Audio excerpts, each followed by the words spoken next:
E a discussão não de faz com a experiência, ou em país LDC, país menos desenvolvido,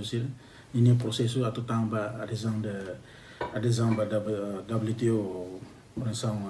comércio mundial, não temos para ter vantagem e desvantagem. Vantagem sai direto, mas quando o cara que sai membro da organização comércio mundial. Discussão nível lá, e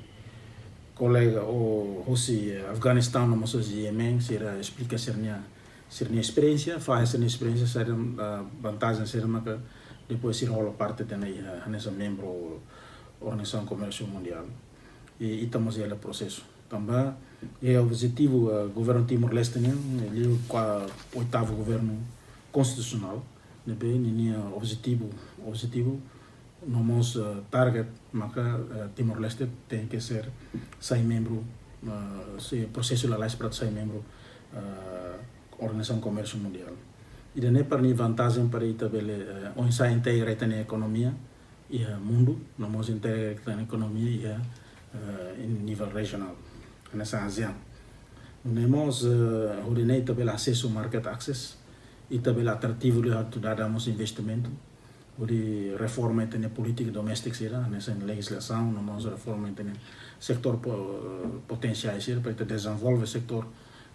potenciais através de diversificação econômica, e também estamos bem definindo, desenvolve, explora setor produtivo potenciais para sair produto exporto também, exportação produto exportação também para também acesso ao mercado internacional. Okay.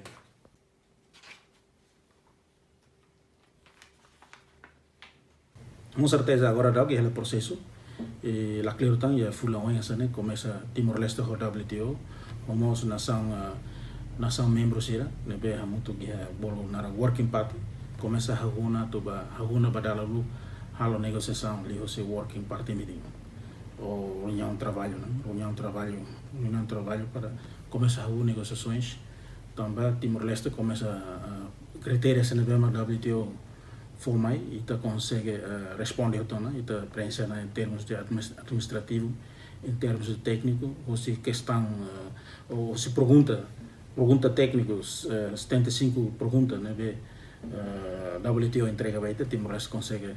o esforço e responder agora e está tudo na negociação tu ir schedule se hela para tu data tu confirma mas tardar fulano nem lá semana da garota ou lá depende de disponibilidade bela no working party meeting. Sim, isto é os nossos comentários, as conclusões.